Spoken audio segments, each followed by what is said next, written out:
برد مصطفیٰ صلی اللہ اللہم صلی علی محمد وآل محمد. اعوذ باللہ من الشیطان الرجیم. بسم اللہ الرحمن الرحیم.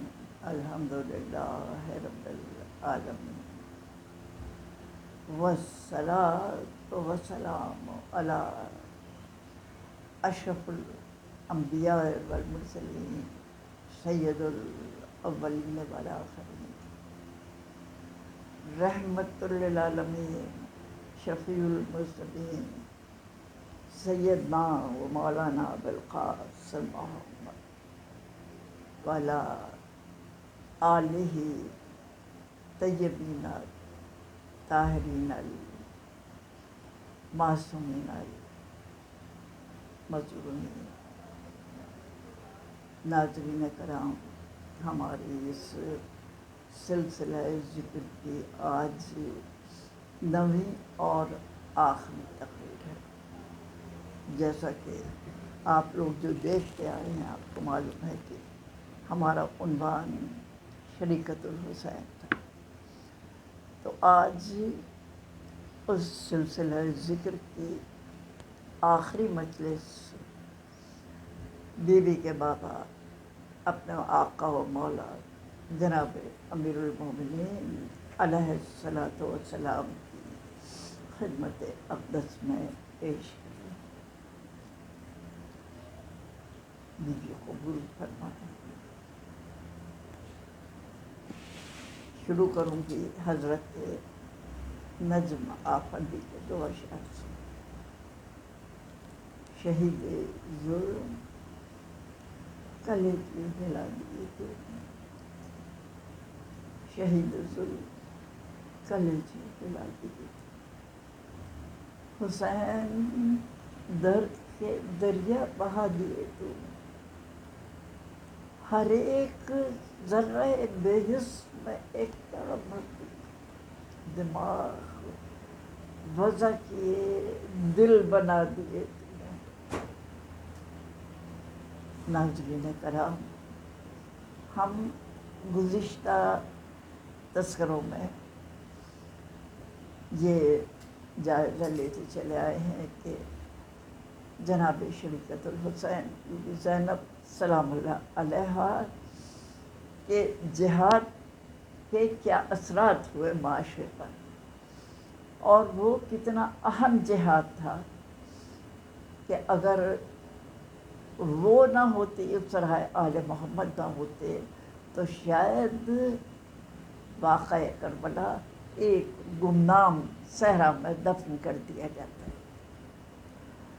لیکن ہم ظاہر ذکر کر رہے تھے کہ جناب زینب سلام اللہ علیہ کے جہاد کی وجہ سے نہ صرف بازاروں میں، نہ صرف راستوں میں، نہ صرف شہروں میں ظاہر ہے آواز احتجاج بلند ہوئی، بلکہ حاکموں کے درباروں میں بھی ظاہر ہے کہ یہ احتجاج جاری رہا. جناب ایک صحابی ہیں جو ابن زیاد کے دربار میں بھی جہاد کر کے واک آؤٹ کر جاتے ہیں، اور پھر یزید کے دربار میں تو یہ پیغام کربلا کا نہ صرف شام تک محدود رہتا ہے بلکہ غیر ملکی نمائندے بھی احتجاجاً کھڑے ہو جاتے ہیں. اور ظاہر ہے کہ پھر اس کے بعد کل کی مجلس میں بیان کر رہی تھی کہ اس واقعے کے بعد پھر جگہ جگہ احتجاج اور جہاد ہوتے رہے. تبابین کا جہاد ہے، مدینے کا جہاد ہے، مکے کا جہاد ہے، اور پھر لوگ حجاج بن یوسف کے درباروں تک میں انہوں نے کھڑے ہو کے جہاد کیا. اور خاص بات یہ، انہیں معلوم تھا کہ جان جائے گی، لیکن حسین نے کتنا بڑا سبق سکھا دیا انسان کو کہ دیکھو ذلت کی زندگی سے عزت کی موت بہتر ہے. آج میں ایک اور جہاد کا ذکر کروں گی. اب دیکھیے جہاں تک کہ اتنے ظاہر ہے کہ یزید کی حکومت کے زمانے میں احتجاج پھیلے کہ یزید مجبور ہو گیا کہ اہل بیت اطہار کو رہا کرا، اور پھر اس نے جناب زینب سلام اللہ علیہ اور ان کے ظاہر امام اس زمانے کے امام زمانہ امام زین العابدین علیہ الصلوۃ والسلام سے کہا اگر آپ کو کوئی ضرورت ہو تو بتائیے. بی بی نے فرمایا ہمیں کوئی ضرورت نہیں، بس ہمارے ساتھیوں کے جو تبرکات تم نے میدان کربلا سے لوٹے ہیں وہ ہمیں واپس کر دو. اور آپ نے فرمایا اور ہمیں ایک جگہ دو جہاں ہم دل کھول کے رو سکیں، اس لیے کہ ابھی تک ہم اپنے شہیدوں کو رو نہیں سکے. غرض میں کیا کہوں، تبرکات میں کیا کیا آیا. اور یہ دیکھیے اس واقعے کی اہمیت کہ وہ پھٹا ہوا علم کا پٹکا، وہ جلا ہوا جھولا، عالم انسانیت نے انہیں سمبل بنا لیا آزادی کا، احتجاج کا، حقوق انسانی کا، ظلم کے خلاف آواز بلند کرنے کا. اور صدیاں گزر گئیں اور ان تمام سمبلز کی اہمیت آج تک قائم ہے. اور پھر جناب زینب سلام اللہ علیہ نے یزید کے ہی محل کے ایک حصے میں مجلس عزا برپا کی، اس لیے کہ ایک حصے میں ہی انہیں اجازت دی گئی تھی کہ وہ مجلس عزا برپا کریں. ہم کہتے ہیں بڑے فخریہ کہ یہ ہماری مجلسیں بی بی کی مجلس عزا کا ورثہ ہے. ناظرین کرام، یہی ورثہ نہیں کہ ہم نے ڈیکوریشن والوں سے ادھر ادھر سے جمع کر کے اور کچھ خوش رحان لوگوں کو بلا کر اور کچھ ہدیہ عقیدت پیش کر دیا. بی بی کے اصل ورثے پہ غور کریں. بی بی کا اصل ورثہ عقل و شعور ہے. بی بی کا اصل ورثہ ان مقاصد کو زندہ رکھنا ہے جو جناب امام حسین علیہ السلام نے ظاہر ہے کہ جن پیغامات کا میدان کربلا میں اپنے خون سے جن کی سچائی کا پیغام انسانیت کو دیا ہے. تو دراصل ہم جب بی بی کا ورثہ تلاش کرتے ہیں تو پھر ہمیں یہ کوشش کرنی چاہیے کہ ہماری یہ مجلس ہے تو ہم گنہگاروں کی یہ بھی اسی مقصد کو پورا کر سکے جیسا کسی نے کہا تھا کہ مقصد شبیر کیا تھا. مقصد شبیر کیا تھا، کیوں ہوئی تھی کربلا. مستقلق فکر ہے، مستقلق فکر ہے اہل عزا سوچا کرو.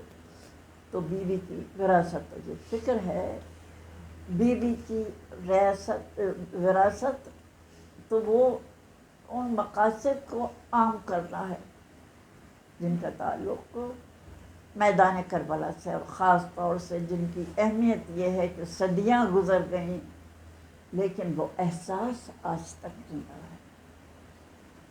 ہم اپنے پیاروں کو بھول جاتے ہیں، لیکن یہ امام کا ذکر ایسا ہے، امام کا غم ایسا ہے کہ ہر سال یہ غم تازہ ہو جاتا ہے. دل میں کھٹک پھر سے تازہ ہو جاتی ہے، وہ تڑپ پھر سے انگڑائی کے لینے لگتی. اچھا، یہ جو اسے ہم قلمی جہاد کہہ سکتے ہیں. جواد مغنیہ لبنان کے ایک بہت بڑے اور مستند مورخ ہیں. انہوں نے ایک کتاب لکھی ہے جس کا انگریزی میں بھی ترجمہ ہو چکا ہے، ڈیسپوٹک رولرز کے نام سے. تو وہ ان مجالس عزا کو یا مرثیہ گوئی کو پوئٹک ریولوشن کہتے ہیں کہ یہ انقلاب تھا. انقلاب کیا، یہ شعری انقلاب تھا. اور پھر وہ بیان کرتے ہیں کہ شروع میں تو ایسا تھا کہ لوگوں کے مرثیہ کہنے والوں کے نام ظاہر نہیں کیے جاتے تھے، اس لیے کہ ان کے اوپر تشدد ہوتا تھا، انہیں سزائیں دی جاتی تھیں، قتل و غارت گری ہوتی تھی. تو خفیہ طور پر لوگ مراثی لکھتے تھے، اور بعض پڑھنے والے لوگ جو تھے وہ ائمہ کی خدمت میں جا کر وہ مراثی پیش کیا کرتے تھے. تو ایسے مراثی کی تعداد دوسری ہجری تک کافی ہو گئی تھی. پھر اس کے بعد بعض مرثیہ گو ایسے ہیں کہ جن کا تاریخ میں ہمیشہ کے لیے نام ثبت ہو گیا. بنو امیہ کے زمانے میں لکھا جاتا ہے کہ کمیت اسدی ہیں، کمیت اسدی ہیں کہ جو بہت اہم مرثیہ گو تھے، اور جنہوں نے نہ صرف یہ کہ امام علی مقام کے مرثیے کا ہے، بلکہ امام علی مقام کے واقعات سے انسپریشن لے کر اپنے وقت کے حاکموں کے خلاف بھی صدائے احتجاج بلند کی. کہ ایک جگہ وہ کہتے ہیں کہ ہم بھوکے رہتے ہیں، تم موٹے ہوتے چلے جاتے ہو، اور تمہارے کھانے اور پینے کی نعمتوں کے چاروں طرف ڈھیر لگے رہتے ہیں. یہ کمیت اسدی ظاہر ہے کہ یہ حکومت وقت کی نظر میں بہت بڑے باغی سمجھے گئے. اور پھر گورنر کوفہ کو یہ حکم دیا گیا کہ کمیت کا گھر گرا دو، کمیت کا گھر گرا دیا گیا. پھر ہشام بن عبد الملک نے کہا کہ کمیت کو دربار میں بھیج دو. ہاں یہ دیکھیے، یہ ہے ذکر حسین کرنے والوں کا مذہب، یہ ہے شورا کا مقام، جنہوں نے واقعی اس مجلس کے مقصد کو پورا کیا ہے.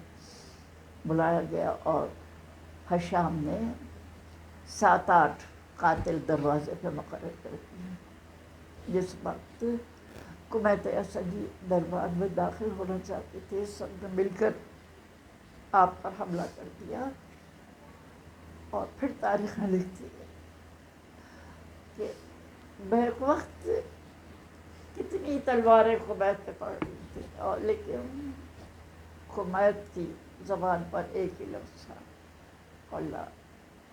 اہل بیت محمد، ہائے اہل بیت محمد، یعنی جنہیں اتنی شدید سزا کے باوجود، اتنی تکلیف کے باوجود انہیں یاد آئی تو اہل بیت محمد کی تکلیف یاد آئی کہ واہ اہل بیت محمد.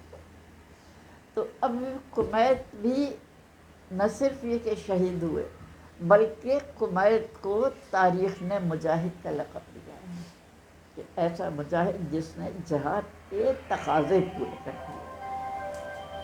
یہ ہے بی بی کی وراثت، یہ ہے امام حسین کی وراثت.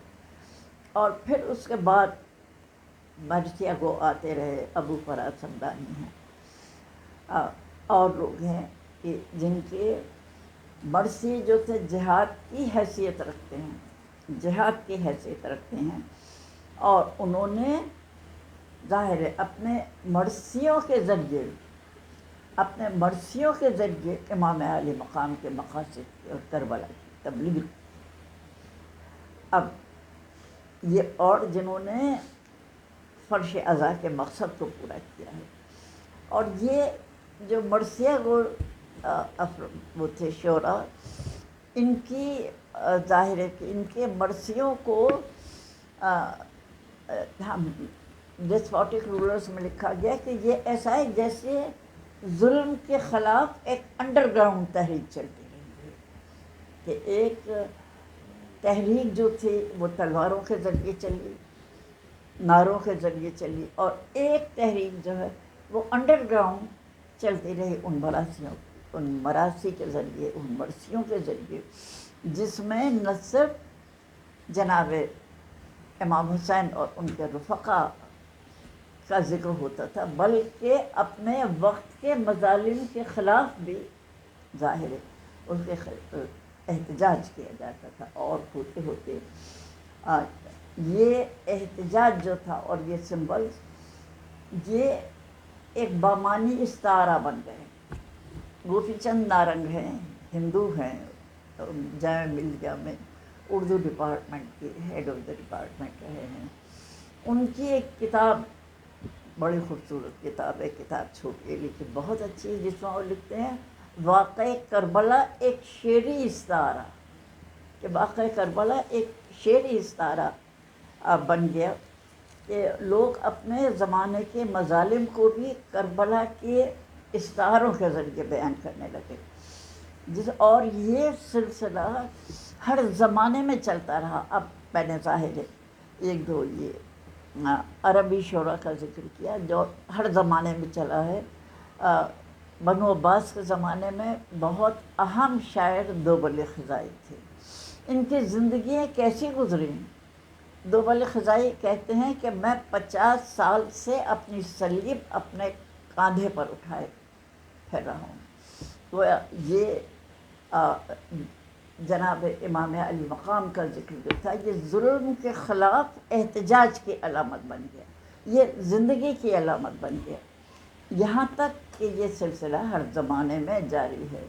اب ظاہر ہے کہ عربی سے تو ہم زیادہ ناآشنا نہیں، تھوڑا بہت فارسی ظاہر ہے کہ اس سے شدھ بدھ ہو جاتی ہے. جناب علامہ اقبال کے ذریعے تو جناب علامہ اقبال اب منقبت میں فرما رہے ہیں، جناب امام حسین یہ منقبت لکھ رہے ہیں اور مقصد کربلا کی اس طرح سے تبلیغ کر رہے ہیں کہتے ہیں تا قیامت قطع استبداد کر، کہ کیا کیا حسین نے؟ تا قیامت قطع استبداد کر، موج خون او چمن ایجاد کر، اور حرف اللہ بر صحرا نویش، سطر عنوان نجات مانوش. اور پھر وہ مشہور رباعی ہے ہماری جس میں کربلا کی حقیقت کو بیان کیا جا رہا ہے انسان کی. دیکھیے صدیوں کا فاصلہ ہے اس واقعے کو گزرے ہوئے، لیکن کس طرح سے اس کی معنویت کو انسان نے سمجھا ہے کہ کہا جاتا ہے کہ بہت مشہور ظاہر ہے کہ رباعی ہے، ہم سب لوگ بھی جانتے ہیں. شاہست حسین با شاہست حسین، شاہست حسین با شاہست حسین، دین است حسین دین پناست حسین، سرداد نداد دست درد سے یہ سی حقا کے بنائے لا الہ حسین. کہ دیکھو حسین جو ہے لا الہ کا مفہوم سمجھنا چاہتے ہو، دین کا مفہوم سمجھنا چاہتے ہو تو حسین سے سیکھو، حقا کے بنائے لا الہ حسین.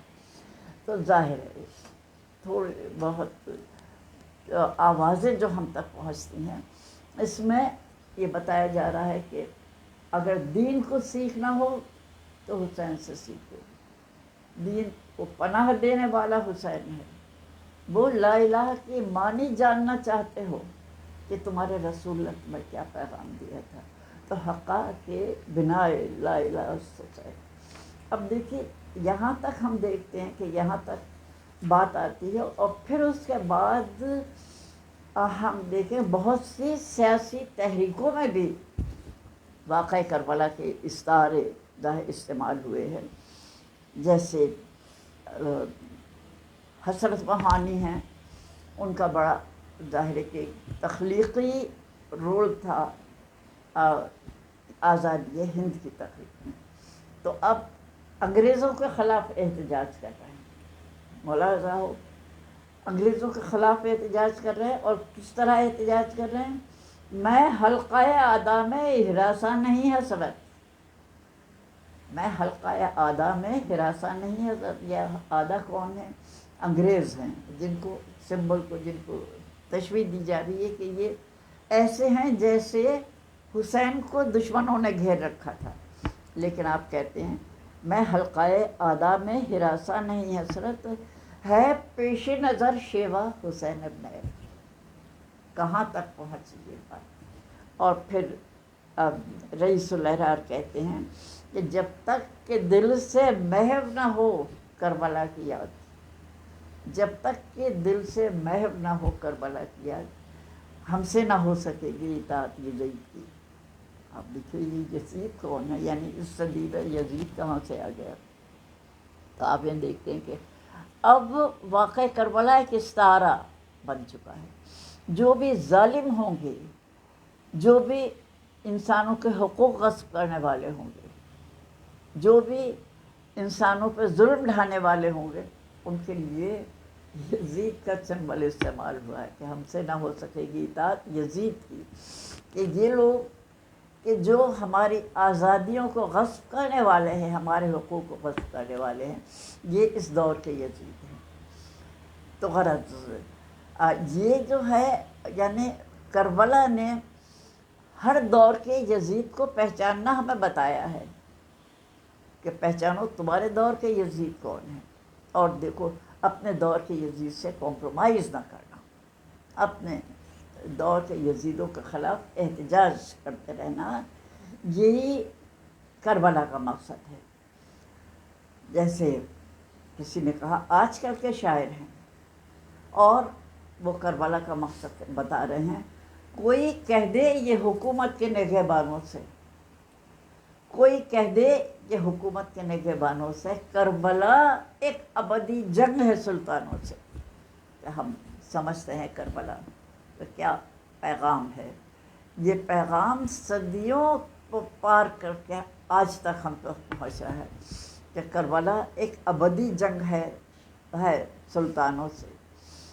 اور دیکھیں نا کہ باقاعدہ ایک اور میں شعر بیان کروں گی، علامہ اقبال کا ہے، اردو کا شعر ہے ویسے، فتنہ ملت بیضا ہے امامت اس کی، فتنہ ملت بیضا ہے امامت اس کی، جو مسلمان کو سلاطین کا پرستار کرے۔ یعنی اب بتا رہے ہیں کیا فلسفہ دین کا ہم نے حسین سے سیکھا ہے، یعنی اب اس میں گونج ہے اب امام علی مقام کی دعوت کی کہ جو مسلمان کو سلاطین کا پرستار کرے وہ تو فتنہ ملت بیضا ہو جاتی ہے، کہ جہاں شیطانوں کا پرستار کرنا چاہے، جہاں شیطان حکومت پہ قابض رہے، تو جس نے بھی اس کی حکومت کی اس نے ملت بیضا میں فتنہ اٹھایا ہے، فتنہ و فساد برپا کیا ہے۔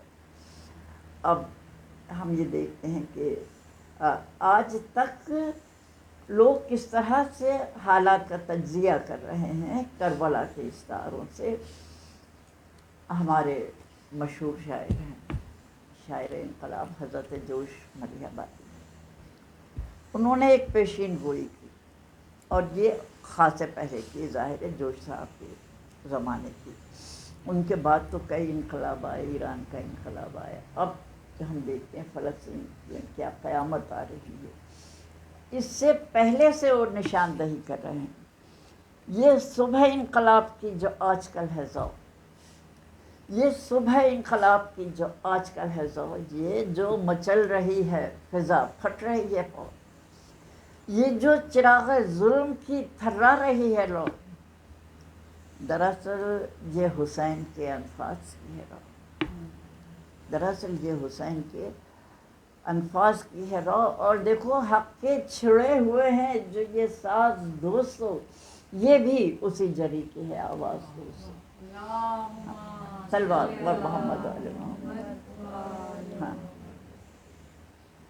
تو اب یعنی اتنی زمانے پیشتر حضرت جوش ملیح آبادی ہمیں یہ بتا رہے ہیں کہ دیکھو زمانہ انقلاب طرف جا رہا ہے، تبدیلی چاہتا ہے، ظلم کے خلاف ظاہر ہے کہ جد و جہد تیز ہوتی جا رہی ہے۔ اور پھر وہ کہتے ہیں یہ انسپریشن کہاں سے آئی ہے، یہ روشنی ہمیں کہاں سے آئی ہے، کہ دراصل یہ حسین کے انفاس کی ہے روشنی، اور حق کے چھڑے ہوئے ہیں جو یہ ساز دوستو، یہ بھی اسی جری کی ہے آواز دوستو۔ بلا شبہ وقت آگے بڑھتا جائے گا، جو انسان کا ذہن اور شعور پختہ ہوگا، جو انسان جستجو کرے گا اپنے مسائل کے حل کی، تو بات ہم یہ تجزیہ کریں گے کہ حسین کے نقش قدم شریکت الحسین کی آواز زیادہ سے زیادہ واضح ہوتی چلی جائے گی، اور پھر انشاءاللہ ایک وقت آئے گا، اور بلکہ آ گیا ہے، کہ انسان کو بیدار تو ہو لینے دو، انسان کو بیدار تو ہو لینے دو، ہر قوم پکارے گی ہمارے ہیں حسین۔